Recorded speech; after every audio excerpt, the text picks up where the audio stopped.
எதுவரை வாழ்க்கை அழைக்கிறதோ அதுவரை நாமும் சென்றிடுவோம்.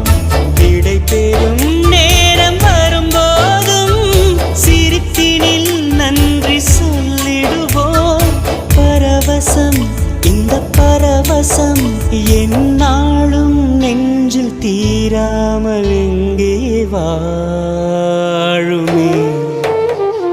கடவுள் தந்த அழகிய வாழ்வு